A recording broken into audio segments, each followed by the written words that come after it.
बिस्मिल्लाहिर्रहमानिर्रहीम। अस्सलाम वालेकुम व्यूवर्स। आज मैं आप लोगों के लिए बहुत ही मज़ेदार सी रेसिपी लेकर आई हूँ। मैं आपको सिखाने जा रही हूँ छोलों की तरकारी, या फिर आप इसको छोलों का सालन भी कह सकते हैं, या फिर हलवा पूरी वाले छोले भी कह सकते हैं, जो कि मार्केट में मिलते हैं। लेकिन आज मैं आपको घर में बनाना बता रही हूँ। बिल्कुल ऑथेंटिक रेसिपी है और बहुत ही आसानी से घर में तैयार हो जाते हैं। इसको आप पूरियों के साथ सर्व कर सकते हैं। इसके अलावा नान और पराठों के साथ भी इसको सर्व किया जा सकता है। तो इस वीडियो को लास्ट तक ज़रूर देखिएगा।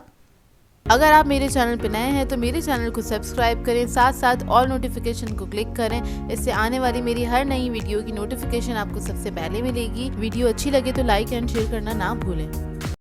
तो चलिए ये रेसिपी स्टार्ट करते हैं। तो इसके लिए सबसे पहले हमें वाइट वाले चने चाहिए होंगे। ये मैंने लिए हैं 250 ग्राम्स के बराबर, और ये मैंने देसी चना लिया है। इसका टेस्ट बहुत अच्छा आता है ग्रेवी के अंदर। जो मोटे वाले होते हैं ना, उनका नहीं आता, ये छोटे साइज़ के होते हैं, लेकिन इनका टेस्ट बहुत अच्छा होता है।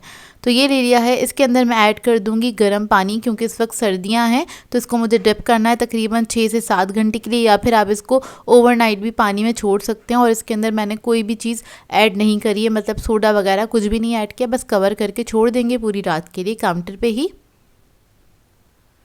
अब इसको मैंने पूरी रात के लिए छोड़ दिया था, और देखें कितने फूल गए हैं ये माशाल्लाह से, और अभी तक ये कच्चे ही हैं।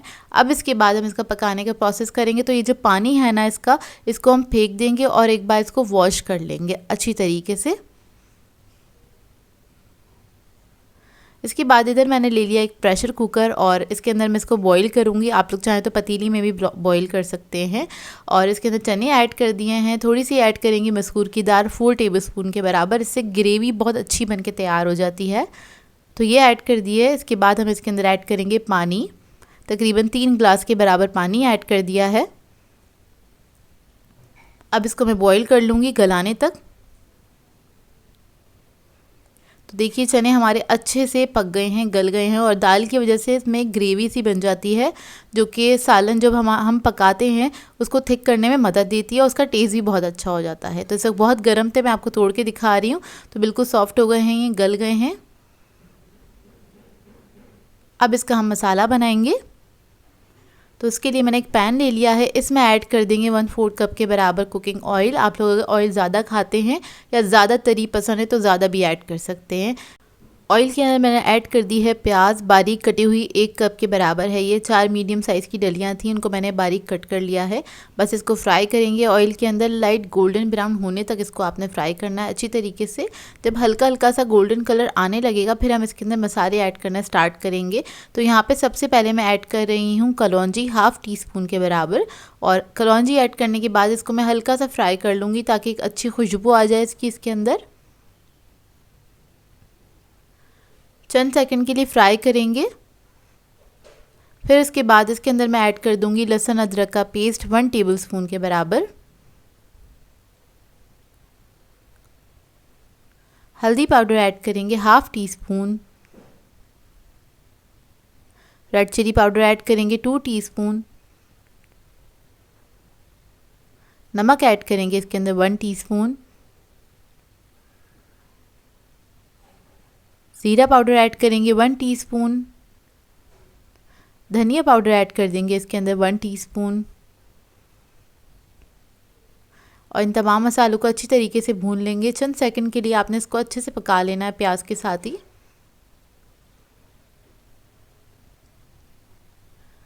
जब अच्छी सी खुशबू आने लगेगी, फिर हम इसके अंदर ऐड करेंगे टमाटर। मैंने ले लिए थे 3 अदद मीडियम साइज़ के, उसको मैंने बिल्कुल बारीक चॉप कर लिया है।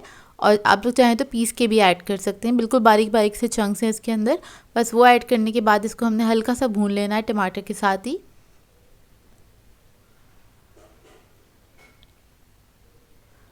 ये भूनने के बाद हम इसके अंदर ऐड करेंगे पानी 1/4 कप के बराबर, और इसको टमाटर गलने तक हमने पकाना है। थोड़ा सा टमाटर गल जाएंगे, 1 या 2 मिनट लगेगा, ज़्यादा टाइम नहीं लगता है इसको पकने में। तो देखिए टमाटर हमारे गल गए हैं, ग्रेवी अच्छी बन गई है, ऑयल ऊपर आ गया है। यहाँ तक आपने इसको पकाना है अच्छे से। उसके बाद हम इसके अंदर चने ऐड कर देंगे जो हमने बॉईल करके रखे थे, और इसको आपने मिक्स कर लेना है।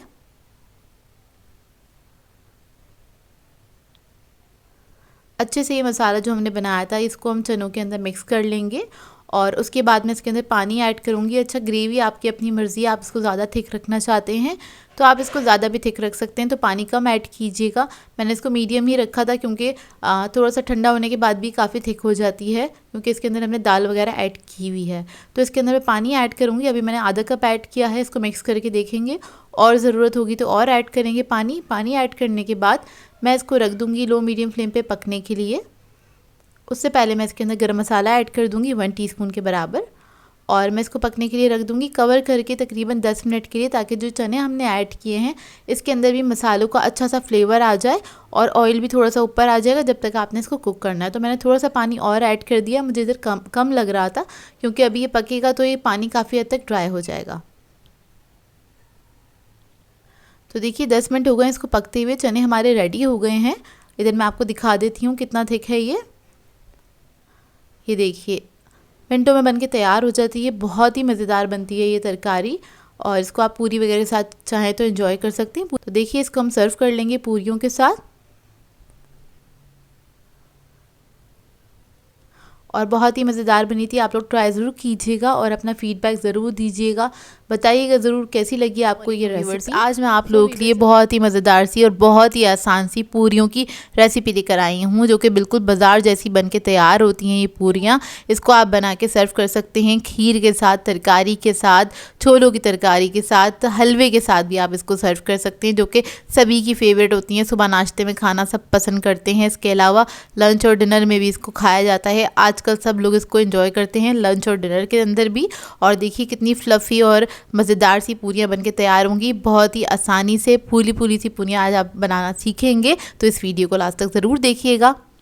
तो चलिए ये वीडियो स्टार्ट करते हैं। तो इसके लिए हमें सबसे पहले चाहिए होगा मैदा। ऑल पर्पस फ्लोर लिया है मैंने 500 ग्राम्स के बराबर, यानी कि आधा किलो। इसके अंदर ऐड कर देंगे 3 टेबलस्पून के बराबर कुकिंग ऑयल, और इसके बाद मैं इसमें ऐड करूँगी नमक 1 टीस्पून के बराबर। ये पिंक सॉल्ट है इसलिए पिंक कलर का होता है। अक्सर लोग पूछते हैं मैं कौन सा नमक यूज़ करती हूँ, तो मैं पिंक सॉल्ट यूज़ करती हूँ। तो इन दोनों चीज़ों को आपने मैदे के अंदर अच्छी तरीके से मिक्स कर लेना है, और इसके बाद हम इसका आटा गूंदना स्टार्ट करेंगे। इधर मैं टैप वाटर यूज़ कर रही हूँ, और आप लोग बस याद रखिएगा कि अगर आपके यहाँ बहुत ज़्यादा सर्दी है, मतलब आप जिस सिटी में रहते हैं उस सिटी में बहुत ज़्यादा सर्दी है, तो आप लोग नीम गर्म पानी से इसका आटा गूंदिएगा। और अगर आपकी तरफ वेदर जो है बिल्कुल नॉर्मल है तो आप इसको टैप वाटर के साथ गूंद सकते हैं। तो नॉर्मल बस सॉफ्ट आटा आपने गूंदना है, जिस तरह से हम पराठों का या नॉर्मल रोटियों का आटा गूंदते हैं। अब जब ये थोड़ा सा गूंद लेंगे, उसके बाद आपने क्या करना है, थोड़ा सा ऑयल ऐड करना है अपने बाउल के अंदर या परात में, जिसमें भी आप आटा गूंद रहे हैं। 1 टेबलस्पून के बराबर मैंने ऑयल ऐड किया था। उसके बाद आपने इसको अच्छे से मुक्के लगानी है और इसको आपने स्मूथ कर लेना है अच्छी तरीके से, जब तक गूनिएगा जब तक कि चिकना नहीं हो जाता अच्छे से। तो आपने बस इसको अच्छे से गूंदना है। इसके बाद आप इसको इसके ऊपर ऑयल लगाइएगा अच्छी तरीके से। ऑयल लगाएंगे और इसको हम कवर करके छोड़ देंगे आधे घंटे के लिए। आधे से 1 घंटे के लिए आप इसको रेस्ट टाइम दे सकते हैं, रख सकते हैं, लेकिन बहुत ज़्यादा घंटे के लिए नहीं रखिएगा। और अगर आप इसको ज़्यादा देर के लिए रेस्ट टाइम के लिए छोड़ देंगे या ओवरनाइट के लिए छोड़ देंगे तो आपकी पूरियाँ जो हैं बहुत अच्छी बनके तैयार नहीं होती हैं, मतलब बहुत अच्छी फ्लफ़ी और फूली फूली नहीं बनेंगी और थोड़ी सी रबर टाइप की हो जाती हैं। तो बस इस बात का ख्याल रखिएगा, 1 घंटा 2 घंटे इससे ज़्यादा नहीं रखिएगा। अब इसके बस हम पेड़े तोड़ लेंगे। पेड़े आपकी अपनी चॉइस है, आप बड़े साइज़ की पूरियाँ बनाना चाहते हैं या फिर छोटे साइज़ की बनाना चाहते हैं। यहाँ पर मैंने सिर्फ 12 पेड़े तोड़े हैं ये आधा किलो आटे में से, क्योंकि मैं थोड़े बड़े साइज़ की पूरियाँ बना रही हूँ। बस इसके हम पेड़े बनाएंगे और अपने काउंटर टॉप पे एक साइड पे रखते चले जाएंगे। तो देखिए इसी तरह से मैं सारे पेड़े बना के तैयार कर लूँगी। जब सारे पेड़े आपके तैयार हो जाएंगे तो आपने क्या करना है, इसके ऊपर ऑयल लगा लेना है। हल्का सा ऑयल लगाएंगे, इसको एक कपड़े से कवर करेंगे और इसको रख देंगे 10 मिनट के लिए। और जब हम पूरियाँ बनानी स्टार्ट करेंगे तो आप याद रखिएगा किस सीक्वेंस में आपने रखा है पेड़े को, उसी सीक्वेंस से आपने पेड़े को उठाना है और पूरियाँ बनानी है। मतलब इसको जितना अच्छा रेस्ट मिलेगा उतना अच्छा है। मतलब आपने जो पहला पेड़ा बनाया था आपने वही पेड़ा उठाना है और उससे आपने पूरी बनानी है, और सेकंड जब बनाया था तो इसी तरह से आपने बनाना स्टार्ट करना है। अब पूरी हम बनानी स्टार्ट कर लेते हैं, क्योंकि 10 मिनट हो गए हैं। तो हमने क्या करा है, काउंटर टॉप पे थोड़ा सा ऑयल लगा लिया है, और ऑयल लगाने से क्या होता है, पूरियाँ थोड़ी सॉफ्ट बनती हैं और अच्छी बन के तैयार होती हैं। अगर आपको ऑयल से बेलने की आदत नहीं है तो आप सूखा आटा भी लगा सकते हैं, लेकिन बहुत ज़्यादा मत लगाइएगा, उससे पूरियाँ जो हैं वो कड़क हो जाती हैं और अकड़ जाती हैं। तो इस वजह से मना करते हैं, पूरियों के लिए हमेशा ऑयल यूज़ करना चाहिए। तो इसको मैं बेल लूँगी, और इसको बेलना थोड़ा सा मुश्किल होता है और शेप थोड़ा सा आउट हो जाता है। हो जाए तो कोई बात नहीं, ऑयल में जाके सही हो जाएगा। तो इधर मैंने ऑयल गर्म करने के लिए रख दिया था कढ़ाई में। और जब आप पेड़े वगैरह बनाना स्टार्ट करें आपने तभी रख देना है ऑयल को गर्म करने के लिए, ताकि वो अच्छा सा गर्म हो जाए, क्योंकि पूरियों के लिए अच्छा गर्म ऑयल चाहिए होता है। तो यहाँ पे मैं पहली पूरी फ्राई कर रही हूँ। और पहली पूरी जो होती है वो हमेशा से फूलती नहीं है, उतने अच्छे से नहीं फूलती जितनी बाकी फूल जाती हैं, क्योंकि ऑयल उतने अच्छे से हीट अप नहीं हुआ होता है। तो बस पहली और दूसरी पूरी के साथ हमेशा यही होता है। आपके साथ होता है कि नहीं मुझे बताइएगा कमेंट करके। और बस ये पहली पूरी हमारी तैयार हो गई है। अच्छा, अब आपकी मर्ज़ी है, अगर आप लोग क्रिस्पी खाना चाहते हैं तो इसको थोड़ा ज़्यादा सेकंड के लिए आप फ्राई कर लीजिएगा, क्योंकि पूरियाँ चंद सेकंड में पक के तैयार हो जाती हैं। इसको बनाने में ज़्यादा टाइम नहीं लगता, मतलब इसका फ्राइंग टाइम जो है ना वो कम है। तो ये देखिए, अब आ जाते हैं सेकंड पूरी की तरफ। सेकंड पूरी मैंने जैसी डाली वो बहुत अच्छे से फूल गई और कितनी अच्छी फ्लफ़ी सी बनके तैयार हुई है। तो इसी तरह से पूरियाँ बनके तैयार होती हैं। बहुत अच्छी पूरियाँ घर में बनके तैयार हो जाती हैं, बाज़ार से ज़्यादा अच्छी बनती हैं। तो अब जब एक तरफ से फ्राई हो जाएगी तो आपने दूसरी तरफ से टर्न कर लेना है। और इसको अगर आप गोल्डन ब्राउन करना चाहते हैं तो थोड़ी ज़्यादा देर के लिए इसको फ्राई कर लीजिएगा, या ऐसे भी आप इसको निकाल सकते हैं। मतलब अगर आप इसको सॉफ्ट खाना चाहते हैं तो आप इसको जल्दी निकाल लीजिएगा।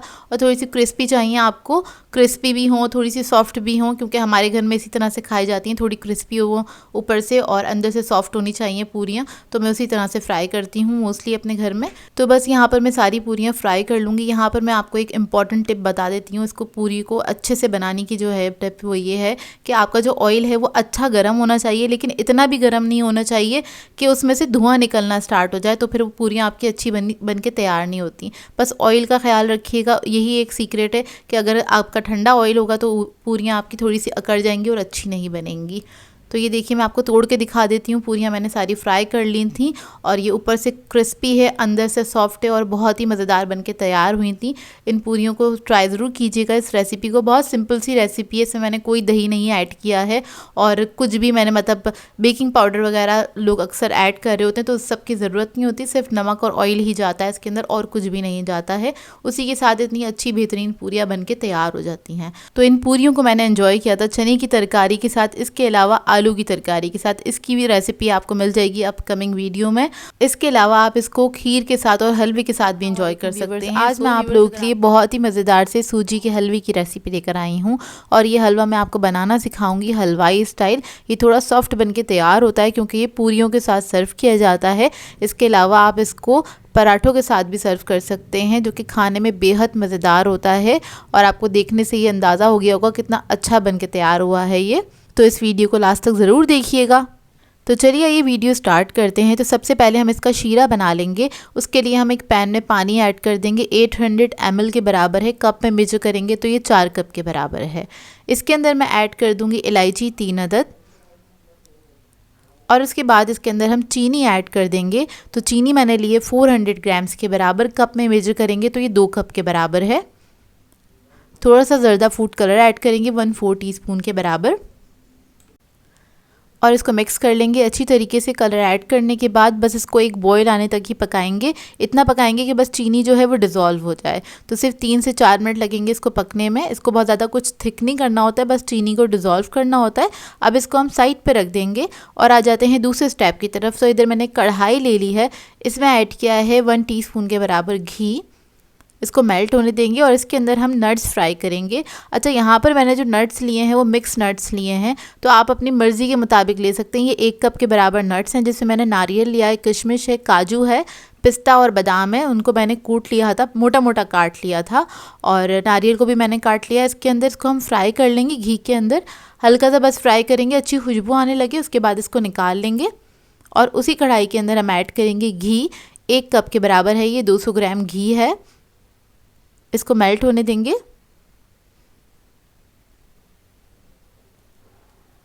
और घी के अंदर हम ऐड कर देंगे सूजी। सूजी मैंने ली है 1 कप के बराबर, 200 ग्राम सूजी है और ये मीडियम साइज़ की सूजी है। इसके लिए ना ही आप बहुत मोटी सूजी लीजिएगा और ना ही बहुत बारीक लीजिएगा, क्योंकि बारीक सूजी लेते हैं तो हलवा अच्छा बन के तैयार नहीं होता, इतना अच्छा दानेदार नहीं बनता है। तो देखिए, बस इसको आपने इतना भूनना है कि इसका हल्का सा कलर चेंज हो जाए और एक अच्छी खुशबू आने लगे। 2 से 3 मिनट लगते हैं इसको भूनने में। और जब ये भुन जाएगा फिर हम इसके अंदर शीरा ऐड करेंगे। लेकिन शीरा ऐड करते हुए आप थोड़ा सा ध्यान से ऐड कीजिएगा, थोड़ा थोड़ा करके ही ऐड कीजिएगा इसके अंदर शीरा, क्योंकि ये उबल के ऊपर आ सकता है। तो एहतियात कीजिएगा बस शीरा ऐड करते वक्त। बस थोड़ा थोड़ा करके मैंने सारा शीरा ऐड कर दिया है। इसको मिक्स करेंगे। मिक्स करने के बाद इसको पकने देंगे तकरीबन 1 से 2 मिनट तक। थोड़ा सा थिक हो जाए इतना हमें पकाना है इसको। बहुत ही आसानी से तैयार हो जाता है ये वाला हलवा, लेकिन बस आप मेजरमेंट का ख्याल रखिएगा। जैसे मैंने बताया है उसी तरह से उसी स्टेप्स को फॉलो करेंगे तो आपका भी परफेक्ट हलवा बनके तैयार होगा। अक्सर लोगों का ये वाला जो हलवा है वो बहुत ज़्यादा हार्ड हो जाता है या सही से वो भुना हुआ नहीं बनता है। तो बस आप मैंने जो बताया है उन सब चीज़ों का ख्याल रखिएगा और मेजरमेंट्स का ख्याल रखिएगा। अच्छा, ये जब हलवा थोड़ा सा थिक हो जाएगा हम इसके अंदर ऐड कर देंगे नट्स। नट्स ऐड करने के बाद ही मैंने इसको 1 मिनट तक पकाया था। लास्ट में ऐड कर देंगे इसके अंदर केवड़ा एसेंस। केवड़ा एसेंस ऐड करने के बाद मिक्स करेंगे और देखिए कितना थिक हो गया है ये। अब इसको मैं रख दूंगी दम पर तकरीबन 2 से 3 मिनट के लिए। इसको हम कवर करके छोड़ देंगे ताकि थोड़ा सा इसका जो घी है वो ऊपर आ जाए। और इसके ऊपर घी थोड़ा ज़्यादा ही डलता है इसके अंदर क्योंकि वो अच्छा लगता है उसी की वजह से, और थोड़े से पानी ज़्यादा होने की वजह से ये सॉफ्ट रहता है। तो देखिए हमारा हलवा जो है वो रेडी हो गया है। इसका जो घी है वो ऊपर आ गया है, इसका मतलब हमारा जो हलवा है वो रेडी हो गया है। इसको हल्का सा मिक्स कर लेंगे और ये कितना अच्छा ग्लॉसी शाइनी सा हलवा बनके तैयार हुआ है।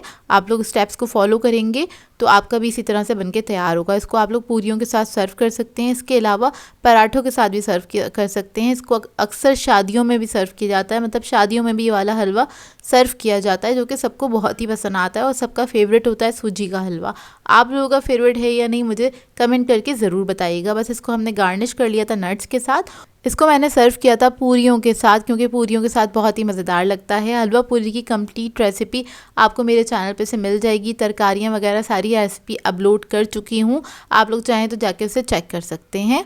तो देखिए बस इसको मैं पूरियों के साथ एंजॉय कर रही हूँ। आप लोग भी इसको ट्राई करें तो अपना फीडबैक ज़रूर दीजिएगा। आज मैं आप लोगों के लिए बहुत ही मज़ेदार सी आलू की तरकारी की रेसिपी लेकर आई हूँ। इसे आप हलवा पूरी की तरकारी भी कह सकते हैं, जो कि पूरियों के साथ सर्व की जाती है। इसके साथ चने की तरकारी भी सर्व की जाती है, जो कि मैं आपको बनाना सिखा चुकी हूँ। और ये बहुत आसान सी रेसिपी है, बहुत झटपट से बन के तैयार हो जाती है। इसको बनाने में ज़्यादा टाइम भी नहीं लगता और बाज़ार से ज़्यादा अच्छी घर में बन के तैयार होती है। पूरियाँ भी मैं आपको बनाना सिखा चुकी हूँ। दोनों की रेसिपी आपको मेरे चैनल पे मिल जाएगी, तो इस वीडियो को लास्ट तक ज़रूर देखिएगा। तो चलिए ये वीडियो स्टार्ट करते हैं। तो इधर हमें चाहिए होंगे आधा किलो आलू। ये मीडियम साइज़ के आलू हैं और इसके अंदर मैंने नमक ऐड कर दिया है और थोड़ा सा पानी ऐड करेंगे। इसको बॉईल करने के लिए रख देंगे। तकरीबन 20 से 25 मिनट में अच्छे से बॉईल हो जाएंगे आलू। तो उसके बाद हम क्या करेंगे, इसको छील लेंगे और इसको मैश करके रख लेंगे साइड पे। तो पहला काम हमने ये करना है। उसके बाद आ जाते हैं नेक्स्ट स्टेप पे। इसके लिए मैंने एक पैन ले लिया है, इसमें ऐड कर देंगे हम ऑयल। ऑयल मैंने 1/4 कप के बराबर लिया है। कम या ज़्यादा आप अपनी मर्ज़ी के मुताबिक भी ऐड कर सकते हैं। इसके अंदर हम ऐड कर देंगे ज़ीरा 1 टीस्पून के बराबर। साबुत धनिया ऐड करेंगे 1 टेबलस्पून। सौंफ ऐड करेंगे 1 टीस्पून। कलौंजी ऐड करेंगे इसके अंदर 1/2 टीस्पून। इसके बाद मैं इसके अंदर ऐड करूँगी कुटी हुई लाल मिर्च 1 टीस्पून के बराबर। ये भी आप कम ज़्यादा अपने टेस्ट के मुताबिक ऐड कर सकते हैं। इस मसाले को हम हल्का सा भूनेंगे और जब ये मसाला मैंने ऐड करना स्टार्ट किया था तो बहुत लो मीडियम फ्लेम पे मैंने ऑन किया हुआ था चूल्हे को। तो बस आपने हल्की आंच पे बस इसको फ्राई कर लेना है। जैसे ही इसमें से अच्छी सी खुशबू आने लगेगी फिर हम इसके अंदर आलू ऐड कर देंगे। तो बस मैं बहुत हल्की आंच पे इसको फ्राई कर रही हूँ क्योंकि ये मसाला बहुत जल्दी से जल जाता है, तो बस इस बात का ख्याल रखिएगा। और अगर आपको लगता है ये जल जाएगा तो आप थोड़ा सा पानी अपने पास रखिएगा, इसमें पानी ऐड कर दीजिएगा। तो यहाँ पर मैंने बहुत एहतियात से इसको भूना था, तो मैंने इसके अंदर आलू ऐड कर दिए हैं जो कि मैंने बॉईल करके मैश कर लिए थे। और मैश मैंने इसको हाथ से किया था, आप किसी भी मैशर से नहीं कीजिएगा क्योंकि इसके अंदर थोड़े मोटे मोटे आलू अच्छे लगते हैं, मतलब आलू के थोड़े थोड़े से चंक्स आने चाहिए तो वो खाने में अच्छे लगते हैं। तो बस इसको मैंने हल्का सा भुना है चंद सेकंड के लिए इस मसाले के साथ। इसके बाद हम इसके अंदर पानी ऐड कर देंगे। तो इधर पानी मैं ऐड कर रही हूँ 1 कप के बराबर। इसको हम थोड़ा सा मिक्स करके देख लेंगे, अगर हमें और पानी ऐड करने की ज़रूरत है तो हम और भी कर देंगे। तो यहाँ पे मुझे लग रहा था मैं थोड़ा सा पानी और ऐड कर दूँगी इसके अंदर। पानी ऐड करने के बाद बस इसको हम पकाएंगे 10 मिनट तक, ताकि इसका जो मसाला हमने ऐड किया है ना आलू के अंदर तो उसका एक अच्छा सा टेस्ट आ जाए, आलू के अंदर मसाले का टेस्ट आ जाए बहुत अच्छा सा। तो देखिए थोड़ा सा पानी और मैंने इसके अंदर ऐड कर दिया है ताकि 10 मिनट तक पकेगा तो फिर पानी जो हमने ऐड किया वो रिड्यूस हो जाएगा। अब इस स्टेज पे हम ऐड कर देंगे सॉल्ट 1 टीस्पून के बराबर। इसके बाद मैं इसके अंदर ऐड करूँगी ज़रदा फूड कलर 1/4 टीस्पून। ये ऑप्शनल है, अगर आपको पसंद है तो ज़रूर ऐड कीजिएगा, कम या ज़्यादा आप अपनी मर्ज़ी के मुताबिक ऐड कर सकते हैं इसको। और इसको मिक्स करने के बाद मैं इसके अंदर ऐड करूँगी अचार। तो अचार का फ्लेवर इसके अंदर बहुत अच्छा आता है। जो मार्केट में मिलती है वो लोग टाटरी वगैरह ऐड करते हैं, लेकिन आप लोग अचार ही ऐड कीजिएगा। तो यहाँ पे मैंने 1 टेबलस्पून अचार लिया था और उसको मैंने बहुत बारीक चॉप कर लिया है, वो हम इसके अंदर ऐड कर देंगे 1 टेबलस्पून के बराबर। ये ऐड करने के बाद इसको थोड़ा सा मिक्स करेंगे और पकने के लिए रख देंगे 10 मिनट के लिए। तो 10 मिनट के अंदर ये पक के तैयार हो जाएगी। तो देखिए 10 मिनट हो गए हैं इसको पकते हुए और ये रेडी हो गई है। ये देखिए इसका टेक्सचर और बिल्कुल परफेक्ट बनती है। और आप घर में बनाएंगे तो बाज़ार से ज़्यादा अच्छी बनके तैयार होती है, क्योंकि आप अपने टेस्ट के हिसाब से हर चीज़ डाल रहे होते हैं इसके अंदर, तो आपके टेस्ट के मुताबिक बनके तैयार होगी। तो इसको आप पूरियों के साथ सर्व कर सकते हैं। छोले की तरकारी वगैरह बनाइएगा, उसके साथ इसको सर्व कीजिएगा, जो कि बहुत ही मज़े की लगती है। और ज़रूरी नहीं है आप पूरियों के साथ ही बनाएं इसको आप नान के साथ भी इंजॉय कर सकते हैं, पराठों के साथ भी इंजॉय कर सकते हैं, जो कि बहुत ही मज़ेदार बनती है। और ये इसको बनाना बहुत ही आसान है। तो ये सिंपल सी रेसिपी आई होप आप लोगों को अच्छी लगी हो। सो व्यूअर्स, अगर आप लोगों को मेरी रेसिपीज़ अच्छी लगती हैं तो मेरे चैनल को सब्सक्राइब करें, लाइक करें, कमेंट ज़रूर किया करें, शेयर भी ज़रूर किया करें अपने फ्रेंड्स के साथ, फैमिली के साथ। तो मुझे अपनी दुआओं में याद रखिएगा। अल्लाह हाफ़िज़।